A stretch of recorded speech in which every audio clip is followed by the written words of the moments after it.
പ്രിയ സഹോദരങ്ങളെ, ക്രിസ്ത്യൻ സഭാജീവിതം ദൈവം സ്ഥാപിച്ച ഒരു ആത്മീയ കുടുംബമാണ്. ഈ സഭയുടെ തലവൻ ക്രിസ്തുവാണ്. എല്ലാവരും കർത്താവിൽ ഒരുമയോട് ബന്ധപ്പെട്ട് ജീവിക്കുകയാണ് സഭയുടെ യഥാർത്ഥ സൗന്ദര്യം.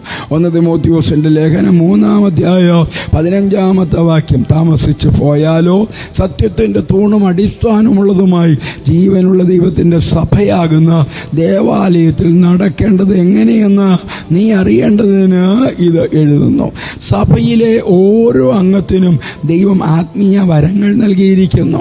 ആ വരങ്ങളെ ഉപയോഗിച്ച് സഭയെ ആത്മീകമായി വളർത്താനും ദൈവത്തെ മഹത്വപ്പെടുത്താനും നമുക്ക് ബാധ്യതയുണ്ട്. സഭയുടെ പ്രവർത്തനം ദൈവത്തിന്റെ വചനത്തിൽ ആധാരപ്പെട്ട ക്രിസ്തുവിലുള്ള ഐക്യതയിലും സ്വതന്ത്രതയിലും സംരക്ഷിക്കുകയാണ്.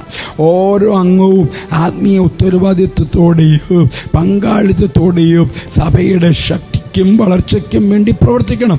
നമുക്ക് ക്രിസ്തുവിനെ കേന്ദ്രമാക്കി ആത്മീയ ഏകതയിലും പങ്കാളിത്തത്തിലും വളരുന്ന സഭാജീവിതം നയിക്കാം.